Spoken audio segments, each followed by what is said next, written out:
Hello दोस्तों, नमस्कार। कैसे हैं आप सभी लोग? मुझे उम्मीद है कि आप लोग अच्छे होंगे। तो देखिए बच्चों, आज हम लोग क्या करने वाले हैं, तो आज हम एक्सरसाइज 2.5 के क्वेश्चंस को सॉल्व करने वाले हैं। इसका बेसिक कॉन्सेप्ट ऑलरेडी हमने डिस्कस कर लिया है हमारे पिछले वीडियो में, तो आप उस वीडियो को जरूर एक बार देख लीजिएगा, फिर यहाँ पर आइएगा क्वेश्चंस को सॉल्व करने के लिए। ठीक है दोस्तों, तो देखो आज हम लोग कौन कौन से क्वेश्चन को सॉल्व करेंगे, तो क्वेश्चन नंबर 1 to 4। ठीक है, तो चलो अब फाइनली इस वीडियो को हम स्टार्ट करते हैं। तो देखो दोस्तों, ये रहा आपके सामने क्वेश्चन नंबर 1। इसमें क्या बताया जा रहा है कि apply the given elementary transformation on each of the following matrices, यानी कि हमें क्या करना है, ये जो दिया गया ट्रांसफॉर्मेशन है ना, इसे हमें इस क्वेश्चन के अंदर अप्लाई करना है। ठीक है, तो ये तो आप बड़ी आसानी से कर लोगे, क्योंकि बेसिक में मैंने आपको समझाया था कि एलिमेंट्री ट्रांसफॉर्मेशन क्या होता है। हम 3 तरीके से ट्रांसफॉर्मेशन कर सकते हैं, मैंने आपको बताया था। पहला क्या हो सकता है कि जो हमारे रोज एंड कॉलम्स है उनको हम आपस में इंटरचेंज कर सकते हैं। दूसरा, हम किसी स्केलर से मल्टीप्लाई कर सकते हैं किसी भी रो या फिर कॉलम में। ठीक है, और तीसरा मैंने आपको क्या बताया था कि आप मतलब किसी रो में अगर चेंज करना चाहते हो तो कर सकते हो। और वो कैसे कर सकते हो कि किसी स्केलर से आपने उसमें मल्टीप्लाई कर दिया, या फिर आपने रो 1 मतलब मान लीजिए इस तरीके से आप रो 1 में चेंजेस करना चाहते हो तो आप ऐसे भी कर सकते हैं, R1 + 3R2 इस प्रकार से कर सकते हैं। राइट, तो ये सारी चीजें ऑलरेडी हमने डिस्कस कर ली हैं। तो चलो अब इसी के बेसिस पे ये क्वेश्चन आपसे पूछा जा रहा है, तो हम इसको सॉल्व करते हैं। यहाँ पे हमने लिख दिया है प्यारे बच्चे सॉल्यूशन। ठीक है, तो हम क्या करेंगे, देखो इस मैट्रिक्स का कुछ नाम वाम है नहीं, तो इसको नाम दे देते हैं। क्या बोल दें, चलो इसको ए मान लें। हम लिखते हैं कि let matrix A this is equal to 3 - 4 2 और यहाँ पर भी आ जाएगा 2। ठीक है, अब इसके अंदर हमें क्या करना है बच्चों, इसमें हमें ये वाले ट्रांसफॉर्मेशन को अप्लाई करना है। बोलो क्या लिखा हुआ है कि R1 changes to R1 interchanges to R2, यानी कि दोस्तों हमें क्या करना है, R1 और R2 को आपस में इंटरचेंज कर देना है, यानी दोनों की अदला बदली कर देनी है। ये तो हम बहुत अच्छे से जानते हैं। यहाँ पे लिखेंगे कि A इज इक्विवेलेंट टू, देखो बच्चों इसको इक्विवेलेंट कहा जाता है इस तरीके से, जब आप ये इंटरचेंज वगैरह कर रहे होते हैं ना, तो आपको ऐसे निशान लगाना होता है, बराबर, ये वाले सिंबल का यूज करना होता है। तो चलो अब रोज एंड कॉलम्स को, मतलब रोज जो है R1 और R2 को आपस में इंटरचेंज कर दीजिए। तो बताइए, ये हमारा है प्यारे बच्चों फर्स्ट रो। ठीक है, ये है हमारा रो 2। अब दोनों को आपस में इंटरचेंज करना है, यानी कि जो फर्स्ट रो आपको दिखाई दे रहा है इसे हमें सेकंड नंबर पे लेकर के आना है, यानी कि 3 - 4 इधर आ जाएगा। ठीक है, फिर ये जो रो 2 दिखाई दे रहा है इसको हम ऊपर लेकर के चले जाएंगे, यानी इसको हम R1 बना देंगे, और यही हमारा क्या हो जाएगा भैया, आंसर हो जाएगा। ठीक है, क्लियर हुआ आप सभी लोगों को? तो लीजिए दोस्तों, यहाँ पर आपका फर्स्ट वाला सब क्वेश्चन हो चुका है कंप्लीट। और अब हम बात कर लेते हैं हमारे सेकेंड सब क्वेश्चन की। सेकेंड सब क्वेश्चन भी कुछ उसी प्रकार से दिया गया है, बस इसमें बोला गया है कि कॉलम ट्रांसफॉर्मेशन का यूज करो। ठीक है, हमने कहा ओके हम कर लेंगे। तो चलो भाई देखते हैं इसका सॉल्यूशन। इधर मैंने लिख दिया है प्यारे बच्चों सॉल्यूशन, देख लो इसका कुछ भी नाम वाम है नहीं, तो नाम दे दे इसको, बोल दे इसको मैट्रिक्स भी बोल देते हैं। तो हमने कहा कि लेट इसका बी नाम दे देते हैं, लो जी दे दिया। इसके अंदर के सारे एलिमेंट्स लिख दो, 2 4 1, और ये हो गया हमारे पास -5। ठीक है, अब इसमें हमें क्या करना है प्यारे बच्चों, हमें इसमें ये वाले ट्रांसफॉर्मेशन का यूज करना है, यानी कि C1 को इंटरचेंज करना है विथ C2, मतलब कॉलम 1 और कॉलम 2 दोनों की अदला बदली हमको कर देनी है भैया। तो चलो कर देते हैं। देखो यहाँ पे लिखेंगे matrix B this is equivalent to, चलो C1 जो है इसको आप C2 बना दो, और जो C2 है उसको C1 बना दो, यानी कि 4 और -5 जो है ना दोस्तों, वो आप इधर लेकर के आ जाओ, और 2 1 कहाँ पर लेकर के चले जाओगे, इधर लेकर के चले जाओगे, यानी कि आप इसको C2 बना दोगे। ठीक है, कॉलम 1 कॉलम 2 मालूम है ना, देख लो ये है आपका C1 और ये है प्यारे बच्चे C2। ठीक है, तो हमने दोनों को आपस में क्या कर दिया, इंटरचेंज कर दिया, आप देख सकते हैं। ठीक है, तो बस ये हो गया आपका फाइनली आंसर, देख लो। सेकेंड सब क्वेश्चन भी हमने कंप्लीट कर लिया, जो कि बहुत आसान था, है ना। चलिए अब चलिए हम आगे और बात करते हैं क्वेश्चन नंबर 1 के ही थर्ड सब क्वेश्चन की। तो ये रहा बच्चों आपके सामने थर्ड सब क्वेश्चन। इसमें 2 ट्रांसफॉर्मेशंस दिए गए हैं, एक तो देखो बच्चों ये स्केलर वाला दिया गया है, और एक वो जो हमने देखा था ना एडिंग एंड वो सब्ट्रैक्टिंग वाला। ठीक है, तो चलो अब इसको भी देख लेते हैं फटाक से। देख लो इसका कुछ नाम वाम नहीं है, तो नाम दे दे इसको, बोलो क्या नाम देना चाहते हो, है ना। इस मैट्रिक्स को हम क्या नाम दे, चलो C नाम दे देते, C दे दे, C मत दो, A नाम ही दो, ज्यादा अच्छा रहेगा। चलो इसको हमने बोला कि let matrix A this is equal to 3 1 -1, right. फिर यहाँ पे 1 3 1 एंड देन -1 +1 एंड यहाँ पे आ जाएगा भैया +3। ठीक है, चलो अब इसमें हमें प्यारे बच्चों क्या करना है, ट्रांसफॉर्मेशन को अप्लाई करना है। तो पहले हम ये वाला ट्रांसफॉर्मेशन अप्लाई कर लेते हैं। देखो चेंज किस में हो रहा है प्यारे बच्चों, R2 में चेंज हो रहा है। यहाँ पे लिखा है ना 3R2, यानी हम R2 में चेंज कर रहे हैं। तो आप इसको लिखोगे कैसे, ऐसे लिखोगे कि R2 चेंजेस टू 3R2, यानी हम ना R2 में मल्टीप्लाई करने वाले, किससे 3 से मल्टीप्लाई करने वाले हैं। ठीक है, तो देखो यहाँ पे लिखेंगे A इज इक्विवेलेंट टू, अच्छा मुझे एक बात बताओ, चेंज किसमें आप कर रहे हो, R1 में चेंज कर रहे हो, तो जो हमारे R1 में नहीं सॉरी R2 में चेंज कर रहे हो, तो जो R1 और R3 है उनको तो आप सेम टू सेम लिख दोगे, जैसा का तैसा लिख दोगे, है ना। तो चलो R1 और R3 को हम एज इट इज यहाँ पे कॉपी कर लेते हैं, फिर R2 में जो करना होगा वो हम करेंगे, है ना। तो 3 1 -1 एज इट इज लिख देना, इसमें कुछ भी बदलाव नहीं होगा बच्चे, ध्यान रखो। और R3 भी सेम टू सेम -1 +1 एंड यहाँ पे +3, ठीक है। अब बीच में बता दो बच्चे क्या आएगा, तो उसी में तो हमें चेंजेस करना है। हमें करना क्या है, R2 में 3 से मल्टीप्लाई करना है, तो R2 के सारे एलिमेंट्स को हम 3 से मल्टीप्लाई कर देंगे। 3 का मल्टीप्लाई 1 में करोगे तो बच्चों 3 आ जाएगा, है ना। इसको मैं अलग कलर से लिखूं, आ जाओ देखो, 3 1 are 3, 3 3 are 9 और 3 इंटू 1 करोगे तो 3 आ जाएगा, ठीक है। तो हमने ये वाला ट्रांसफॉर्मेशन इसके अंदर अप्लाई कर दिया, ओके। तो पहला तो हो चुका है, अब दूसरे की बात कर लेते हैं। सेकेंड ट्रांसफॉर्मेशन भी दिया गया था कॉलम वाला, है ना। तो अभी देखो क्या करना है, यहाँ पे हम लिख देंगे एंड, और हम क्या कर रहे हैं, ये जो हमारा मैट्रिक्स ए है प्यारे बच्चों, इसमें हम ट्रांसफॉर्मेशन अप्लाई कर रहे हैं कि C2 को हम C2 को देखो C2 में चेंज हो रहा है दोस्तों, कैसे चेंज हो रहा है, C2 -4 C1, यानी हम करने क्या वाले हैं, देखो दोस्तों हमने ये C2 यानी ये जो हमारा सेकंड कॉलम है ना, उसमें हम चेंजेस कर रहे हैं। और कैसे चेंज हो रहा है, C2 में से 4 C1 को हमें माइनस करना है, समझे। यानी C2 ये लिखेंगे, फिर जो C1 है उसमें 4 से मल्टीप्लाई करके फिर हमें माइनस करना। हमने कहा ठीक है कर लेते हैं। तो देखो आप लिखोगे कैसे, ऐसे हम लिखेंगे कि A इज इक्विवेलेंट टू, देखो दोस्तों हम इसको कैसे लिखेंगे, तो चेंज तो हमारा C2 में हो रहा है, यानी कि C1 और C3 को एज इट इज पहले हम लिख देते हैं। तो बोलो क्या है, 3 1 -1, ये लीजिए जी, मैंने यहाँ पे लिख दिया 3 1 -1, ठीक है। फिर जो हमारा C3 है उसको भी हम ऐसे ही लिख देंगे। तो बोलो क्या क्या आएगा, -1 आएगा, फिर यहाँ पे +1 आ जाएगा, उसके बाद बच्चों यहाँ पे 3 आ जाएगा, ठीक है। अब इसमें हमें चेंजेस करना है, तो देखो कैसे होगा, क्या बोला जा रहा है कि पहले तुम C2 लिखो, तो हमने यहाँ से C2 को उठाया, बोलो क्या है 1 है, तो लो जी लिख दिया। फिर माइनस करना है 4 × C1, तो बताइए इसके करस्पॉन्डिंग में ये जो आपको 1 दिखाई दे रहा है बच्चे, इसके करस्पॉन्डिंग में C1 क्या है, 3 है ना। तो हम यहाँ पर क्या लिखेंगे, इधर 3 लिख देंगे, बराबर। तो 1 - 4 3 सा कितना होता है भाई, 12 होता है। और 1 - 12 करोगे तो आंसर कितना आएगा, 11 आएगा, जो कि माइनस में होगा। तो यहाँ पर आपको लिख देना है प्यारे बच्चे -11। तो देख लो इधर ना -11 आएगा, राइट। ये लीजिए मैंने यहाँ पे लिख दिया -11, ठीक है। फिर आगे देख लीजिए, चलिए आगे बताइए क्या होगा। तो यहाँ पर देखो दोस्तों C2 क्या है, 3 है, इसमें से हमें माइनस करना है 4 × C1 को। C1 बता दो, इसके करस्पॉन्डिंग में C1 क्या है, 3 के करस्पॉन्डिंग में C1 हमारा 1 है, तो हमने ये लिख दिया। और 4 1 सर कितना होता है, 4 होता है, 3 - 4 करोगे तो -1 आएगा, राइट। तो यहाँ पर आपको लिख देना है बच्चे -1, ठीक है। चलिए आगे देख लीजिए, फिर क्या करना है, 1 माइनस करोगे किसको, 4 × C1 को। C1 देखो इसके करस्पॉन्डिंग में C1 क्या है, -1 है ना, तो यहाँ पे मैंने -1 लिख दिया। फिर माइनस और ये वाला माइनस प्लस, यानी कुछ ऐसे आएगा 1 + 4, 1 + 4 कितना होता है, 5 होता है। तो इसीलिए आपको यहाँ पर क्या लिख देना है प्यारे बच्चे, 5 लिख देना है, ठीक है। समझ में आया कैसे कर रहे हैं, इधर 5 कैसे आया, आप देख लो, पूरा मैंने आपको सॉल्व करके दिखा दिया है, ठीक है। तो ये लीजिए हमने यहाँ पे ट्रांसफॉर्मेशन अप्लाई करके बता दिए कि आंसर कितना कितना आएगा। तो यहाँ पर आपका क्वेश्चन नंबर 1 हो चुका है समाप्त, आप देख सकते हो। चलिए बच्चों अब हम बात करते हैं हमारे अगले सवाल यानी कि क्वेश्चन नंबर 2 की। तो क्वेश्चन नंबर 2 थोड़ा ज्यादा दिमाग खपाने वाला है, बट डोंट वरी, आ जाओ हम एक एक करके सारी बातें समझेंगे, बिल्कुल भी टेंशन मत लेना, आराम से करेंगे सब कुछ, ठीक है। कुछ भी आपको इधर रट्टा नहीं मारना है, सब आपको क्या करना है, समझ करके लेना है, ठीक है। चलिए तो क्या करना है, transform this matrix into an upper triangular matrix, यानी हमें क्या करना है बच्चों, ये जो मैट्रिक्स दिया गया है इसे अपर ट्रायंगुलर मैट्रिक्स में ट्रांसफॉर्म करना है। एंड सुनिएगा, बाय सुटेबल रो ट्रांसफॉर्मेशन, यानी कह दिया इन्होंने कि तुमने यहाँ पे रो ट्रांसफॉर्मेशन का यूज करके इसको बनाओ, क्या बनाओ, इसको अपर ट्रायंगुलर मैट्रिक्स में चेंज करो। हमने कहा अच्छा ऐसी बात है क्या, तो चलो पहले तो ये अपर ट्रायंगुलर मैट्रिक्स का मतलब हम समझ लेते हैं। तो बच्चों अपर ट्रायंगुलर मैट्रिक्स क्या होता है, चलो आपको अपर एंड लोअर दोनों के बारे में बता देती हूँ, है ना। अपर और यहाँ पर मैंने लिख दिया है लोअर ट्रायंगुलर मैट्रिक्स। तो देखो दोस्तों इसकी पहचान क्या होती है, जैसे मान लीजिए कि अगर आपके पास ये 2 by 2 का मैट्रिक्स है, तो इसे हमें चेंज करना है अपर ट्रायंगुलर मैट्रिक्स में। तो क्या करना पड़ेगा, इसमें देखो यहाँ पर ये डायगोनल के एलिमेंट्स आएंगे, जैसे मान लेते हैं ये ए है, बी है, सी और ये डी, ठीक है। तो ये तो हमारा डायगोनल हो जाएगा बराबर। डायगोनल के एलिमेंट्स के जो नीचे वाला एलिमेंट है ना बच्चे, उसे हमें क्या बनाना होता है, जीरो बनाना होता है।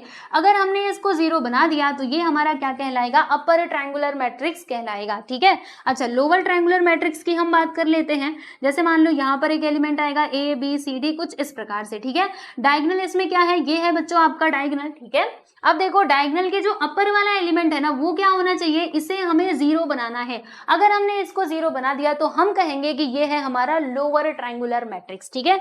ये तो हमने 2/2 की बात कर ली। अब अगर यही 3/3 का मैट्रिक्स हो तब हम क्या करें, तो देखो इस तरीके से होता है, A B C D E F G H और आई, ऐसे ही होता है। जी हाँ, बिल्कुल ऐसे ही होता है। तो देख लो बच्चों, इसमें हमें क्या करना होता है, अगर हमें इसको चेंज करना है किसमें, ये अपर ट्रायंगुलर मैट्रिक्स में, तो डायगोनल के एलिमेंट्स कौन कौन से हैं, ये हैं हमारे डायगोनल के एलिमेंट्स, है ना।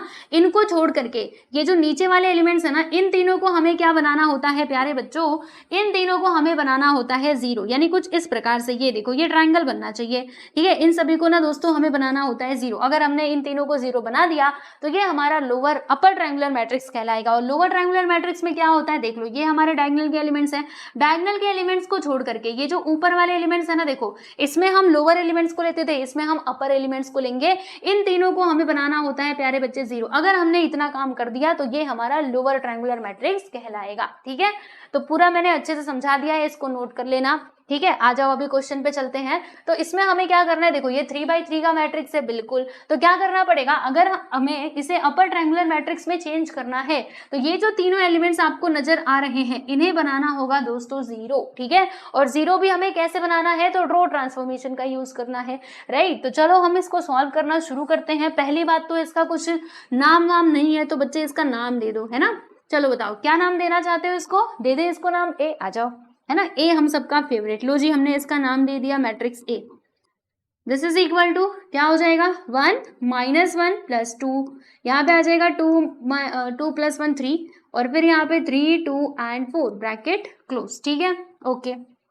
अब बच्चों हमें क्या करना पड़ेगा, सोचना पड़ेगा कि अब किया क्या जाए, क्योंकि हमें क्या करना है, आप देख सकते हो ये 2 3 और ये 2, मतलब इन तीनों को बच्चों हमें बनाना है जीरो, और रो ट्रांसफॉर्मेशन का यूज भी करना है। तो सोचो हम कैसे यहाँ पे ट्रांसफॉर्मेशंस कर सकते हैं। तो पहले ये जरा हम 2 की बात करते हैं बच्चे। 2 किस में आ रहा है, रो 2 में, मतलब रो 2 में आ रहा है ना। तो रो 2 में हमें कुछ ना कुछ चेंजेस करना पड़ेगा। तो सोचो आप क्या कर सकते हो, सोचिए जरा, दिमाग लगाइए। तो बच्चे मेरे दिमाग में तो आ गया, आपके दिमाग में आया कि नहीं, और ये आएगा धीरे धीरे। जब आप प्रैक्टिस करोगे ना, 2 से 3 बार आप प्रैक्टिस कर लोगे तो क्वेश्चन देखते ही आपको समझ में आ जाएगा कि हमें किस तरीके से ट्रांसफॉर्मेशन करना है, ठीक है।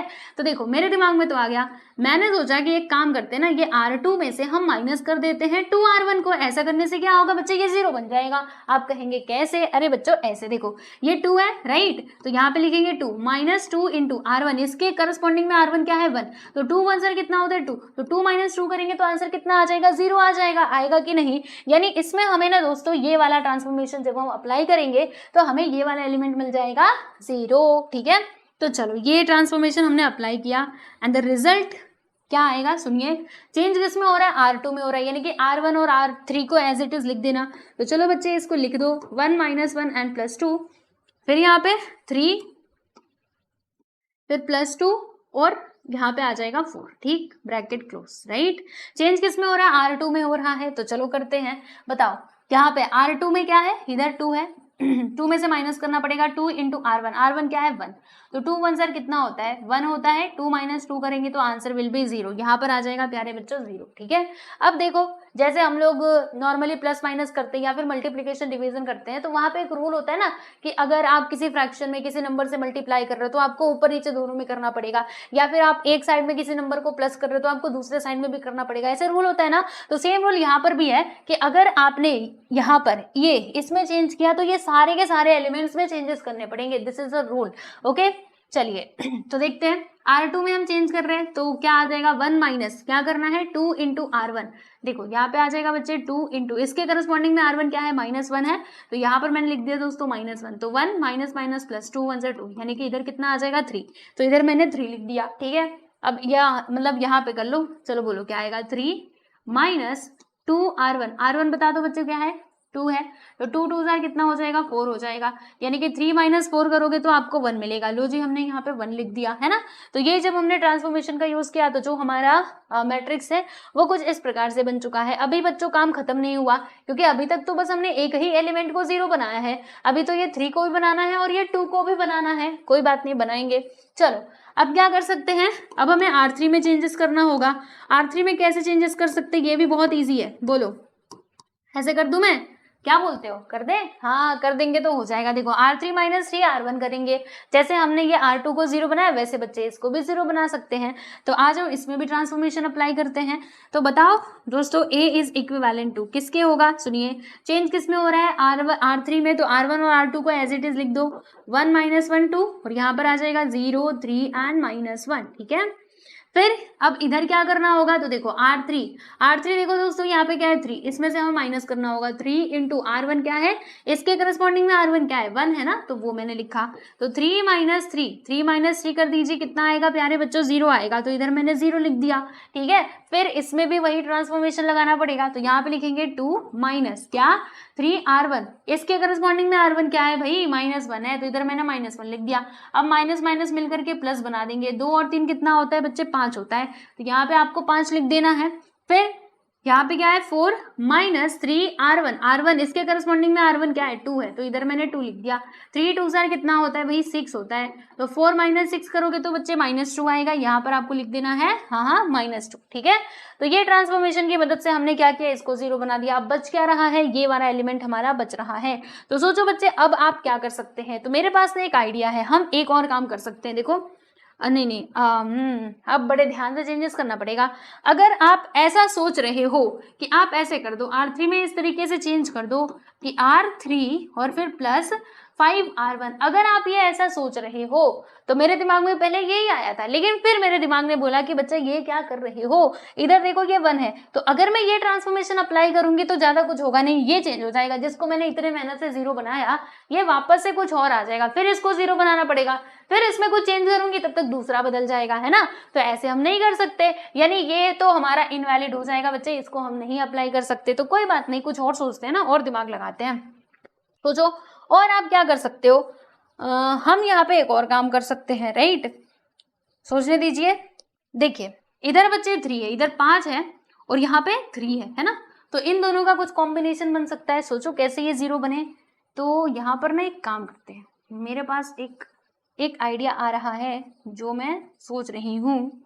यहाँ पे लिखेंगे, अगर मैं ऐसे लिखूं, इधर 5/3, ठीक है, 5/3 मैंने लिखा, और इधर ये 3, राइट, और इधर से माइनस कर दूं तो 3 से 3 कट भी जाएगा और 5 से 5 मतलब ये माइनस होकर के 0 आ जाएगा। बिल्कुल ये ट्रांसफॉर्मेशन हम अप्लाई कर सकते हैं। तो देखो बच्चों, यहाँ पे मैंने क्या सोचा हुआ है आपको बताती हूँ। देखो मैंने ये सोचा कि एक काम करते हैं, हम ना R3 में चेंजेस करते हैं, लेकिन R3 को चेंज कैसे करना है, सुनो ध्यान से। R3 में से प्यारे बच्चे ना हमें माइनस करना है, लेकिन किसको माइनस करना है, सुनना बड़े ध्यान से, 5/3 इंटू R2, इसे हमें माइनस करना है। यानी R2 में 5/3 से पहले मल्टीप्लाई करो, फिर जो आंसर आएगा उसको हमें माइनस कर देना है, किसमें से, R3 में से, राइट। तो ये वाला ट्रांसफॉर्मेशन आपको इधर अप्लाई करना है। आ जाओ बताओ, चेंज किस में हो रहा है, R2 में हो रहा है, R3 में हो रहा है, यानी कि R1 और R2 को हम लोग एज इट इज लिख देंगे, मतलब ये सब कुछ सेम रहेगा, बस जो चेंज होगा वो मैं आपको बता देती हूँ, देख लो। ये सब कुछ वैसे रहेगा, बस इसमें चेंज होगा, तो इसको हम हटा देते हैं। देख लो इधर क्या आएगा, इधर तो 0 ही आएगा। कैसे 0 आएगा, सुनिए ध्यान से, आपको बताती हूँ। यहाँ पे क्या है बच्चे 0, तो R3 हमें लिखना है 0 माइनस 5/3 इंटू R2। तो बताओ ना इसमें R2 क्या है, इसके करस्पॉन्डिंग में R2 क्या है, 0 ही तो है, तो 0 ही आएगा, है ना। यहाँ पे 0 लिख देंगे। तो किसका भी मल्टीप्लाई आप किसी भी मतलब 0 का मल्टीप्लाई आप किसी भी नंबर में कर लो, आंसर तो 0 ही आता है, यानी कि यहाँ पे पूरा 0 बन जाएगा, और 0 - 0 क्या, तो 0, ठीक है, क्लियर। अच्छा अब इधर का देख लो दोस्तों, क्या करना है, R3 यहाँ पर आप देख सकते हैं 5 है, इसमें से हमें माइनस करना है 5/3 इंटू R2 बताओ इसके करस्पॉन्डिंग में R2 क्या है दोस्तों, 3 है, तो इधर मैंने 3 लिख दिया। 3 से 3 कट गया और 5 में से 5 जाएगा तो 0 आ जाएगा, यानी कि ये बन गया है भैया 0, ठीक है। अच्छा अब इसका क्या किया जाए यहाँ पर, तो देख लो क्या है, इधर -2, इसमें से हमें माइनस करना है, किसको माइनस करना करना है, तो 5/3 इंटू R2, R2 बता दो बच्चों क्या है, -1 है ना।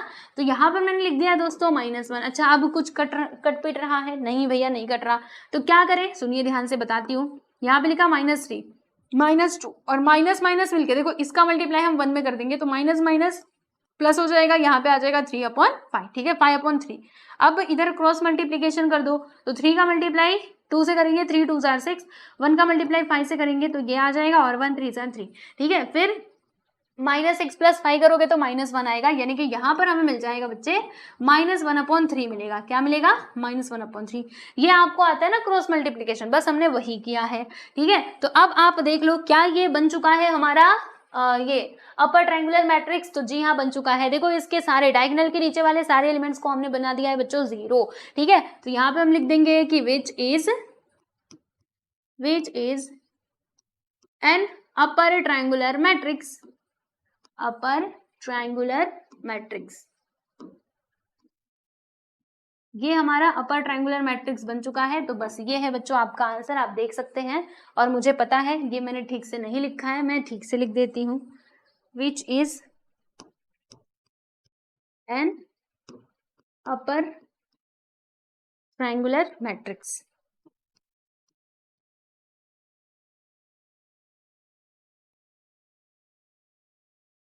ओके, तो यहाँ पर आपका क्वेश्चन नंबर 2 कंप्लीट हुआ, देख लीजिए। फिर हम चलते हैं अगले सवाल की तरफ। तो ये लीजिए बच्चे, ये रहा आपके सामने क्वेश्चन नंबर 3।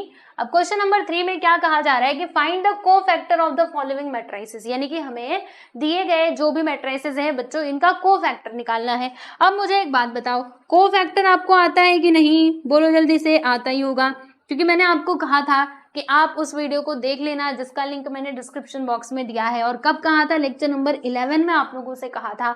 और मैं इतना तो आप लोगों से उम्मीद रखती हूँ कि आपने जरूर उस वीडियो को देखा होगा, राइट, जिसमें मैंने आपको इनवर्स निकालना बताया था। और वहां पर हमने ये भी डिस्कस किया था कि कैसे कोफैक्टर निकाला जाता है। देखो, कोफैक्टर निकालने की भी पहले ना बच्चों हमें माइनर निकालना होता है, और माइनर कैसे मिलता है, ये सारी चीजें मैं ऑलरेडी डिस्कस कर चुकी हूँ। तो बस अब आ जाओ, उसी चीज को हम इसमें अप्लाई करते हैं, है ना। चलिए, तो अभी आपको समझ में आ जाएगा, बहुत इजी है माइनर कोफैक्टर निकालना। बस ये नाम के बड़े बड़े हैं, लेकिन है बहुत आसान, ठीक है। तो सुन लो एक बार, सारी बातें आपको समझ में आ जाएंगी। पहली बात तो इसका कुछ नाम वाम नहीं है, रख दो इसका नाम। क्या नाम रख दे? मैट्रिक्स ए नाम रख दे, लो जी रख देते हैं लेट ए। बताओ क्या आएगा? 1 2 5 और -8, राइट। ओके, देखो बच्चों, हमें करना क्या होता है मैं आपको बता देती हूँ। अगर आपको कोफैक्टर चाहिए तो उसके पहले बच्चों आपको माइनर निकालना होता है ना। और कोफैक्टर निकालने का फॉर्मूला हमारे पास क्या होता है?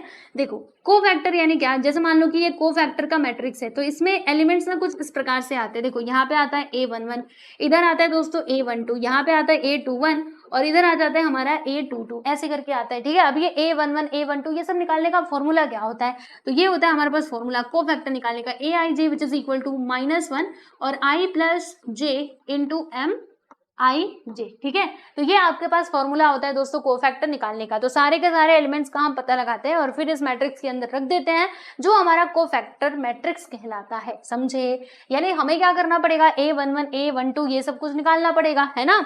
लेकिन उसके भी पहले हम निकालेंगे बच्चे, क्या निकालेंगे? माइनर, ठीक है। चलिए, तो माइनर पहले कैलकुलेट कर लेते हैं। आ जाओ अब मेरे साथ सॉल्व करने के लिए।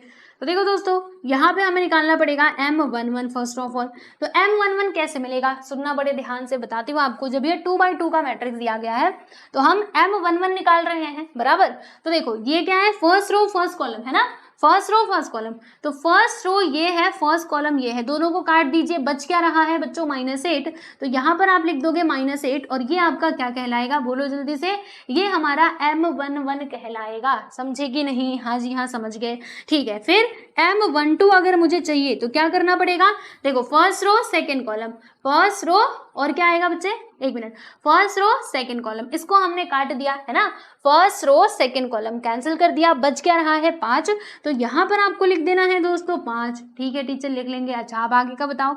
आगे का ये बताना, M21, हमें M21 चाहिए होगा, राइट, क्योंकि इसमें देखो ना कितने एलिमेंट्स हैं।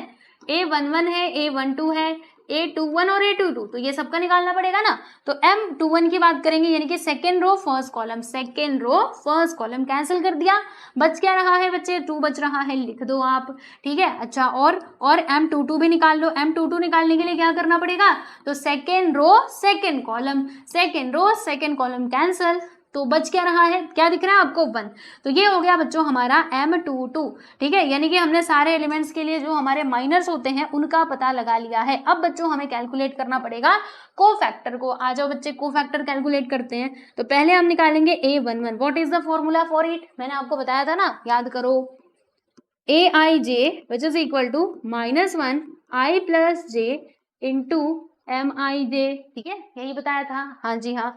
तो बताओ क्या आएगा यहाँ पर, -1 ऊपर क्या आएगा I प्लस j, यानी कि देखो ये I है ये j है, यानी कि 1 + 1 इंटू M11, बोलो क्या है, -8 है, तो इधर -8 लिख दिया। अब इसको सॉल्व करो। आपको इतना तो पता ही होगा कि अगर हमारा जैसे मान लीजिए -1 है, इसका पावर अगर कोई इवन नंबर होता है, अगर इसका पावर बच्चों इवन होता है, इवन, तो फिर ये प्लस में आता है, और अगर इसका पावर ऑड होता है, ऑड, ठीक है, जैसे 2 हो गया, 2 नहीं 3 1 हो गया, तो फिर ये माइनस में आता है। इतना तो आप बहुत अच्छे से जानते हो, है ना। तो इधर देखो क्या आएगा, 1 + 1 करेंगे तो 2, 2 क्या होता है कि इवन नंबर होता है, तो -1 का पावर क्या है, इवन नंबर, यानी कि ये +1 बन जाएगा। और ये +1 का मल्टीप्लाई अगर मैं -8 में करूंगी तो मुझे यहाँ पे -8 मिलेगा। समझ में आया कि नहीं आपको, बताओ जल्दी से। देखो ये 1 1 है तो 1 1 2 हो जाएगा, और 1 का मल्टीप्लाई अगर हम 2 टाइम करते हैं तो 1 ही आएगा, और माइनस इंटू माइनस क्या होता है, प्लस होता है ना। माइनस का मल्टीप्लाई 2 बार करोगे तो प्लस ही तो आएगा, तो इसीलिए यहाँ पे +1 बन जाएगा। +1 इंटू -8 करेंगे तो बच्चे -8 आ जाएगा, ठीक है, क्लियर हुआ। चलिए अब उसके बाद A12 हम निकाल लेते हैं। तो what is the formula for this, same formula, ठीक है।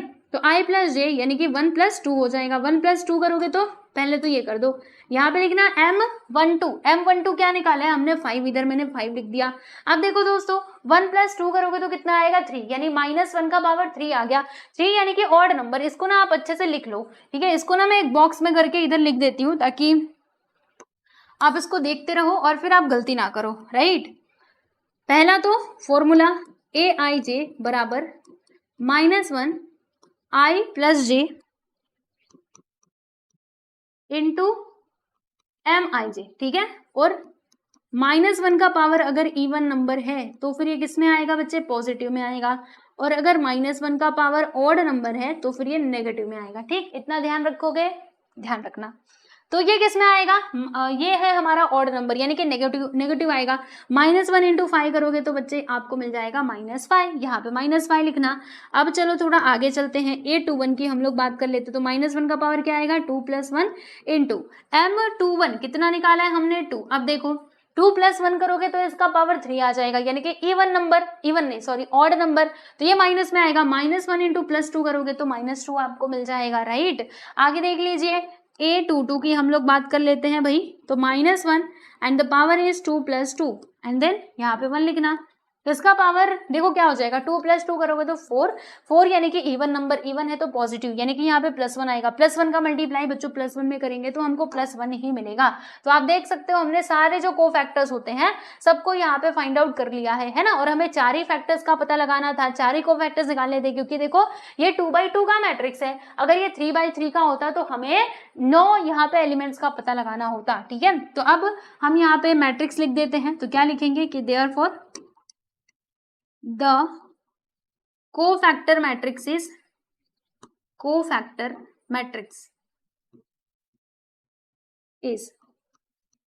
देखो बच्चों क्या हो जाएगा, देख लीजिए कोफैक्टर का मैट्रिक्स हमारा क्या बनेगा। यहाँ पर आएगा A11, राइट, इधर हम लिखेंगे A12, फिर यहाँ पे आ जाएगा A21 and then A22, right. अब सारे एलिमेंट्स को इसमें ला करके लिख दो। बोलो A11 कितना आया था, -8, लो जी लिख दिया। A12 -5 एंड देन -2, और यहाँ पे आ जाएगा प्यारे बच्चों आपका +1, ठीक है। तो ये है आपका फाइनली आंसर, इसको देख लो अच्छे से और फिर हम चलते हैं हमारे अगले सवाल पे। यहाँ पर देखिए दोस्तों, ये रहा आपके सामने सेकंड सब क्वेश्चन। तो इसमें भी हमें क्या करना है, जो कोफैक्टर्स है ना वो फाइंड आउट करने हैं। तो चलो फिर इसका सॉल्यूशन हम स्टार्ट करते हैं। तो इधर मैंने लिख दिया है दोस्तों सॉल्यूशन, राइट। और देखो इस मैट्रिक्स का कुछ नाम नहीं है तो इसका आप नाम रख दो। क्या नाम रखना है, ए नाम रख देते हैं, बराबर। तो यहाँ पर हम लिखेंगे कि let matrix A this is equal to, चलो इसके सारे एलिमेंट्स को हम लिख लेते हैं, 5, 8 और यहाँ पर आ जाएगा बच्चे 7, फिर यहाँ पे आएगा -1, -2 और +1, देन -2 +1 और यहाँ पर आ जाएगा +1, ठीक है। अच्छा पहले आप सुनिए ध्यान से मेरी बातों को, देखिए इसमें क्या था कि ये 2x2 का मैट्रिक्स था तो हमने माइनर आसानी से निकाल लिया था, लेकिन ये कैसा मैट्रिक्स है, ये तो 3x3 का मैट्रिक्स है। अब इसमें हम कैसे माइनर निकालेंगे और जो कोफैक्टर्स होंगे वो किस प्रकार से हमें फाइंड आउट करना होगा, तो देखो आपको बताती हूँ। कोफैक्टर्स हमारे कुछ ऐसे होंगे, देखो जैसे इसमें 9 एलिमेंट्स है तो इसमें भी 9 एलिमेंट्स होंगे। यहाँ पे आएगा A11, A12, A13, फिर इधर आ जाएगा बच्चे 21, A22 और यहाँ पे आएगा A23, राइट, फिर यहाँ पे 31, A32 और इधर आ जाएगा A33, यानी कि ये 9 के 9 एलिमेंट्स का हमको पता लगाना है, बराबर, ओके। चलो तो फिर हम अपना काम शुरू करते हैं। पहले हम कैलकुलेट कर लेंगे M11, है ना, M11 निकालेंगे प्यारे बच्चों। तो M11 हमको कैसे मिलेगा, बड़े ध्यान से आप लोग देखना, ठीक है। सारी बातें गारंटी है, सारी बातें समझ में आएंगी, लेकिन ध्यान देने की जिम्मेदारी बच्चों आपकी है, ठीक है। तो देखेंगे ना ध्यान से, चलिए देखते रहिए। तो M11 अगर हम निकाल रहे हैं तो देखो यहाँ पे क्या लिखा है, फर्स्ट रो फर्स्ट कॉलम, है ना। 11 का मतलब क्या हुआ, पहला 1 डिनोट कर रहा है रोज को, है ना। तो first row first column, first row first column cancel कर दिया आपने, बिल्कुल भाई कैंसिल कर दिया। अब बचे हुए ये 4 एलिमेंट्स है, जी हाँ बिल्कुल। तो ये जो 4 एलिमेंट्स है ना दोस्तों, इनका आप ऐसे समझो कि इनको ना हमने ऐसे डिटर्मिनेंट के अंदर लिखा, ठीक है। मतलब ये डिटर्मिनेंट हम इनका क्या कर रहे हैं, इसको हमने इस फॉर्म में लिख दिया, ठीक है। ये जो 4 एलिमेंट्स बचे हुए इनको हमने ऐसे लिख दिया। अब इसका वैल्यू निकालिए बच्चे, तो चलिए वैल्यू हम कैलकुलेट करते हैं। तो 2 का मल्टीप्लाई 1 में करेंगे तो कितना आएगा, -2 आएगा, फिर यहाँ पे 1 1 1 यानी कि -3 इज द करेक्ट आंसर। समझ में आया कि नहीं, देखो मैं एक बार फिर से बता रही हूँ, अच्छे से सुनो एकदम ध्यान से, चल क्या रहा है यहाँ पर, है ना।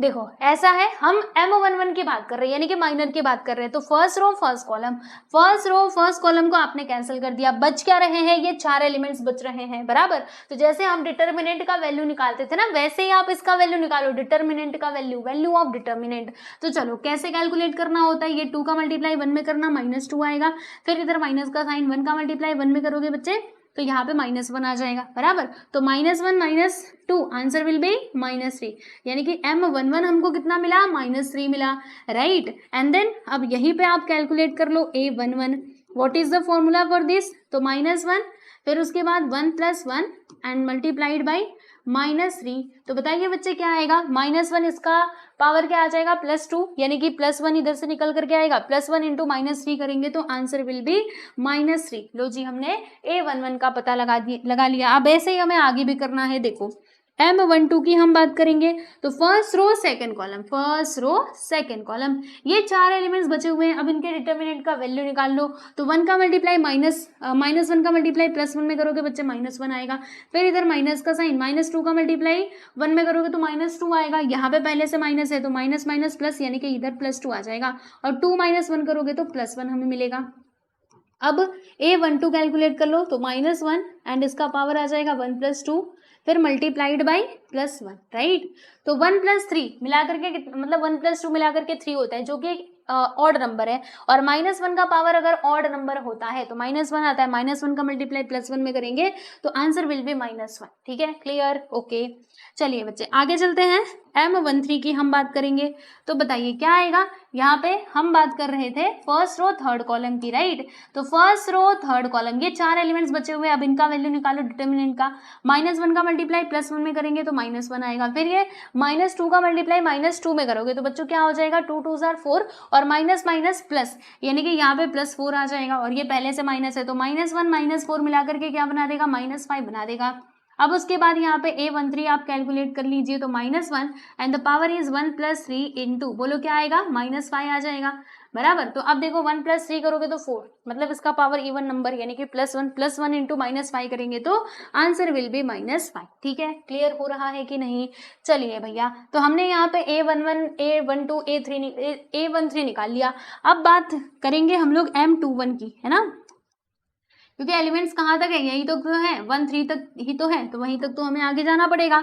चलो तो M21 की हम बात कर रहे हैं, यानी कि second row first column, second row first column. तो बच्चों सेकेंड रो फर्स्ट कॉलम। बच कौन से रहे हैं, ये चार एलिमेंट्स बचे हुए हैं। अब इनका आप डिटर्मिनेंट का वैल्यू निकाल लो। तो 8 का मल्टीप्लाई देखो ऐसे 1 में करेंगे, फिर ये 1 का मल्टीप्लाई बच्चों 7 में करेंगे। 8 का मल्टीप्लाई 1 में किया तो 8 आता है, माइनस 7 का मल्टीप्लाई 1 में किया तो 7 आता है। 8 में 7 गया तो बच्चे कितना आ जाएगा, 1 आ जाएगा। अब यहाँ पे 821 का आप पता लगा लीजिए। तो क्या करना पड़ेगा, बताओ बताओ क्या करना पड़ेगा, सोचो सोचो, तब तक मैं इसको थोड़ा सीधा करके लिख दूं, तुम थोड़ा ऊपर चलो। चलो तो यहाँ पे आ जाएगा -1 and the power is 2 + 1 into करके हम क्या लिखेंगे बताइए। तो ये 1 को लिख देंगे, है ना, सही कहा ना मैंने। तो यहाँ पे 2 1 कितना होता है 3, है ना, -1 का पावर 3 है। तो बोलो क्या आएगा, -1 इंटू +1 करोगे तो आंसर विल बी -1। ओके चलिए बच्चे आगे चले। अब हम बात करते हैं M22 की। तो कैसे मिलेगा, first second row second column, second row second column, ये चार एलिमेंट्स का मल्टीप्लाई करो। 5 का मल्टीप्लाई 1 में करेंगे, आंसर विल बी 5। देन -2 का मल्टीप्लाई बच्चों 7 में करेंगे, 7 2 14 जो कि माइनस में आएगा और ये पहले से माइनस है यानी कि +14 हो जाएगा। तो 14 + 5 which is equal to 19, right. यहाँ पे लिख देंगे हम A22 which is equal to, है ना। तो बोलो भाई क्या आएगा, यहाँ पे आ जाएगा -1 एंड द पावर इज 2 + 2, फिर उसके बाद इधर कितना आ जाएगा 19, this is equal to +19। Why +19, because यहाँ पे आप देख सकते हो the power is 4 which is an even number and when power even number होता है देन आंसर विल बी +1, है ना, आपको मालूम ही है, मैंने स्टार्टिंग में ही बता दिया था आप सभी लोगों को। Now let us find the M23। Okay चलिए तो यहाँ पे हम देखते हैं सेकेंड रो थर्ड कॉलम। क्या बोला मैंने बच्चों, second row third column, cut गया, बिल्कुल कट गया। अब ये जो चार एलिमेंट्स बचे हुए हैं जरा इनका काम तमाम करो, बताओ क्या करना चाहिए। 5 का मल्टीप्लाई 1 में करो, 5 आ जाएगा, माइनस का साइन। -2 का मल्टीप्लाई बच्चों 8 में कर दीजिए, 8 2 16, -16 आएगा, पहले से ये माइनस है यानी कि माइनस माइनस +16। 16 5 कितना होता है बच्चे, 21 होता है, 16 5 21, ठीक है। तो बताओ इधर कितना आ जाएगा, 823 which is equal to -1 and the power is 2 + 3 into करके 21 कर दो। तो 2 3 कितना होता है 5, -1 का पावर अगर 5 आएगा तो -1 होगा, -1 into +21, answer will B -21। Clear. तो हमने यहाँ तक की कहानी तो कंप्लीट कर ली, अभी थोड़ा और आगे हमें करना पड़ेगा कैलकुलेशन। तो क्यों ना इसको ऊपर कर दे और फिर कैलकुलेशन करें, क्या बोलते हो। चलो अब आ जाओ, थोड़ा और हमें मेहनत करना पड़ेगा बच्चों। ये क्या हो रहा है, इधर से ये गया, इधर से ये गया, ठीक है। चलिए तो अब आगे बढ़ते हैं, यहाँ पे हम कैलकुलेट करेंगे M31। तो क्या करना होगा, देखो third row first column, third row first column, third row first column, ये जो चार एलिमेंट्स बचे हुए हैं इनका आपस में मल्टीप्लीकेशन करो, 8 1 8, ठीक है, फिर माइनस का साइन, -2 इंटू 7 तो 14 आ जाएगा, -14 और ये पहले से माइनस यानी कि +14 हो जाएगा। 14 + 8 कितना होता है, 8 4 12 और फिर ये 2 यानी कि 22 आ जाएगा। उसके बाद हम यहाँ पे कैलकुलेट करेंगे दोस्तों A31 which is equal to -1 and the power is 3 + 1 into M31 कितना है प्यारे बच्चों, 22 है ना। तो इसका पावर 3 1 4 आ जाएगा यानी कि +1 इंटू 22 करोगे तो +22 हमें मिल जाएगा। तो यहाँ पर आपको लिख देना है प्यारे बच्चे +22, ठीक है। चलिए अब इसी प्रकार से आगे हम कैलकुलेशन करेंगे 3 2 यानी कि थर्ड रो सेकेंड कॉलम, बच्चों थर्ड रो और ये सेकेंड कॉलम, ठीक है, ऐसे ही करना है। फिर 5 का मल्टीप्लाई 1 में कर दो तो आपको इधर 5 मिल जाएगा, माइनस का साइन, -1 का मल्टीप्लाई 7 में करोगे -7 यानी कि +7, 7 5 कितना होता है भैया 12 होता है। तो यहाँ पे हम लिखेंगे A32 which is equal to -1 and the power is 3 + 2 into बोलो +12, ये 3 2 5 यानी कि ऑड नंबर आएगा, ऑड नंबर का साइन अगर मतलब ऑड नंबर रहता तो -1 इंटू +12 करेंगे तो हमें -12 मिल जाएगा, ठीक है। चलो अब लास्ट वन बस कैलकुलेट हमको करना है M33, राइट। M33 हम यहाँ पे फाइंड आउट कर लेते हैं। तो बताओ बच्चों क्या करें हम, चलिए बताइए, आप लोग ही बता दीजिए, हम लिखते हैं। तो थर्ड रो थर्ड कॉलम, इसको कैंसिल करना पड़ेगा, है ना। थर्ड रो थर्ड कॉलम, ये चार एलिमेंट्स बचे हुए हैं, जरा इनका सेवा समाप्त करो। 5 का मल्टीप्लाई 2 में कर दीजिए, 5 2 10, माइनस का साइन। 1 का मल्टीप्लाई 8 में कर दो तो माइनस माइनस +8 हो जाएगा और 10 में से 8 गया तो 2 जो कि माइनस में आएगा। क्यों माइनस में आएगा, क्योंकि ग्रेटर नंबर का साइन इज माइनस। A33 आप इधर कैलकुलेट कर लो तो -1 3 + 3 इंटू क्या आएगा -2 आ जाएगा। बराबर समझ पा रहे हो कि नहीं आप लोग, मेरी बातों को अच्छे से समझ लीजिए, ठीक है। चलिए, तो उसके बाद हमें क्या करना है, यहाँ पे 3 3 कितना हो जाएगा 6, यानी कि इवन नंबर है तो +1 आएगा, +1 इंटू -2 करेंगे तो हमको -2 मिलेगा। तो बच्चों सारे एलिमेंट्स का हमने पता लगा लिया है, आप देख सकते हो। अब हमें कोफैक्टर का मैट्रिक्स जो है वो लिख देना है। तो चलिए बच्चे लिख देते हैं, लेकिन उससे भी पहले हम करते हैं इसको यहाँ से गायब कर दूं। कर दिया मैंने। आ जाओ बच्चों देखते हैं, इधर मैंने इधर से एक लाइन खींच दिया, बिल्कुल खींच दिया भाई। अब उसके बाद इधर लिखते हैं कि therefore cofactor matrix is, cofactor matrix is, बोलो भाई क्या होगा हमारा कोफैक्टर मैट्रिक्स, तो ये हो जाएगा A11, बोलो क्या है -3, हमने यहाँ पे -3 लिख दिया।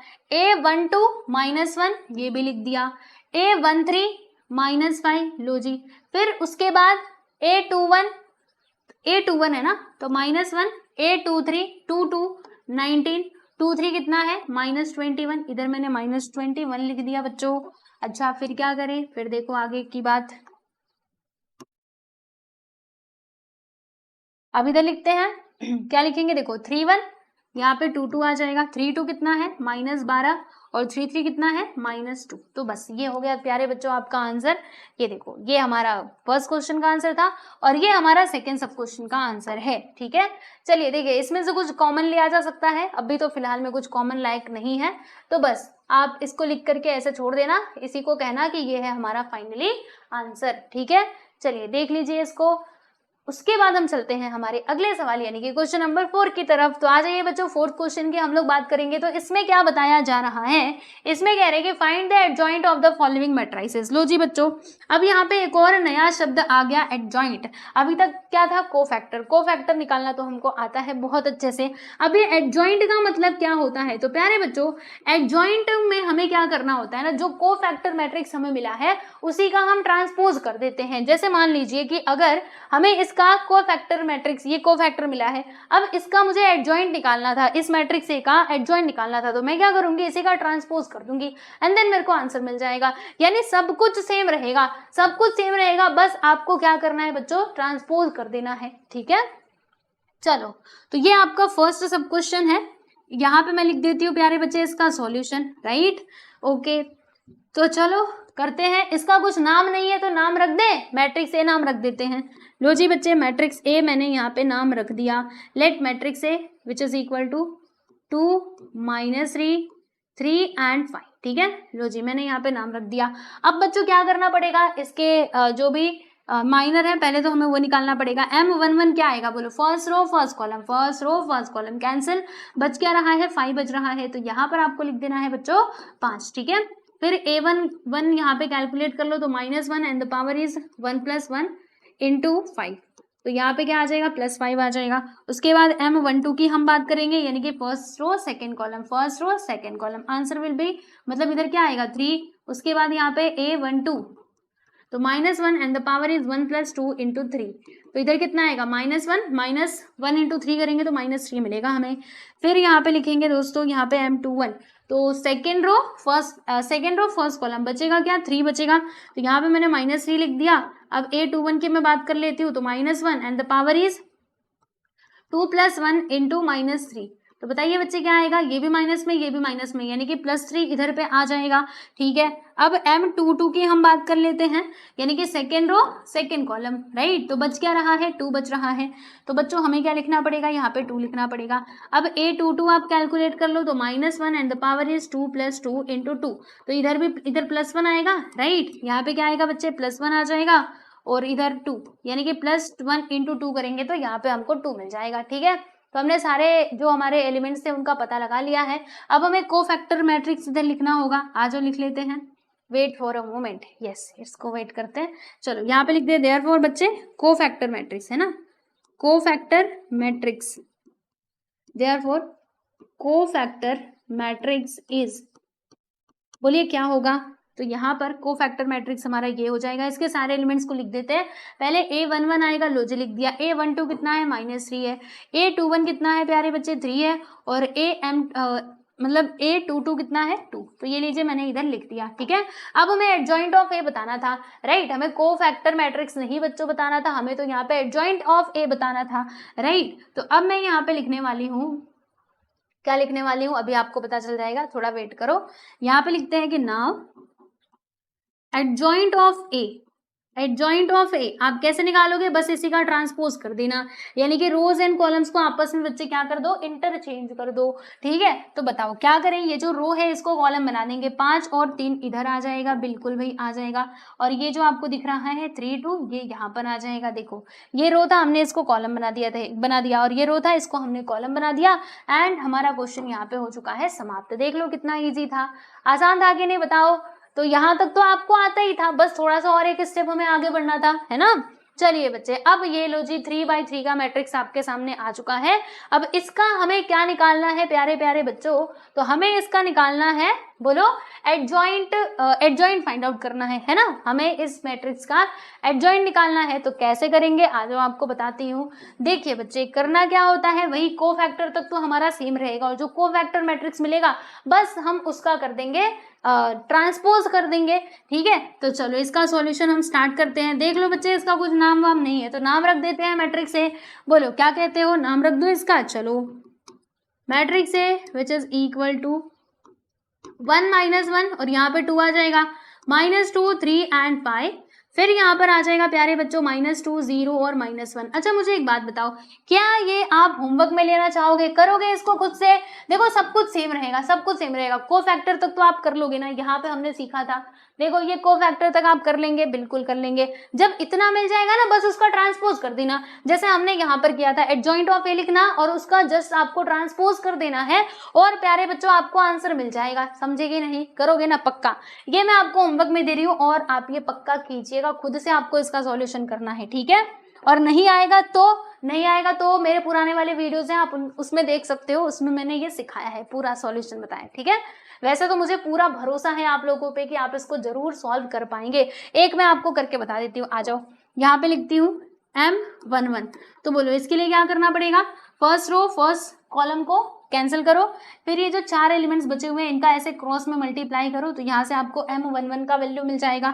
फिर उसके बाद अब बच्चों आप क्या करोगे, A11 कैलकुलेट कर लोगे, है ना। ऐसे करके पूरा के पूरा हमें A11 A12, ठीक है, A13 A21 A22 ये सब कुछ कैलकुलेट करना है, और फिर आपको फाइनली कोफैक्टर मैट्रिक्स मिलेगा, और उसका आप ट्रांसपोज कर दोगे, देन आंसर मिल जाएगा, ठीक है। तो ये मैं आप लोगों के लिए दे रही हूँ बच्चों, आप लोग के लिए होमवर्क, आप जरूर इसको कीजिएगा, और आंसर आया कि नहीं मुझे कमेंट बॉक्स में जरूर बताना, यस लिखना अगर आंसर आ गया तो, ठीक है। और नहीं आया तो क्या करे, नहीं आया तो पुराना वाला वीडियो देख लेना, ठीक है। चलिए, तो फाइनली जैसे कि मैंने आपको बताया था कि इस लेक्चर में हमें बस 4 ही क्वेश्चंस करने हैं, तो देख लो बच्चों हमने 4 क्वेश्चंस कंप्लीट कर लिए हैं, राइट। अब उसके बाद हम लोग मिलते हैं नेक्स्ट वीडियो में, जिसमें हम सॉल्व करेंगे हमारे बचे हुए क्वेश्चंस को, ठीक है। तो चलो बच्चों आज के लिए बस इतना ही, मिलते हैं नेक्स्ट वीडियो में, बाय एवरीवन।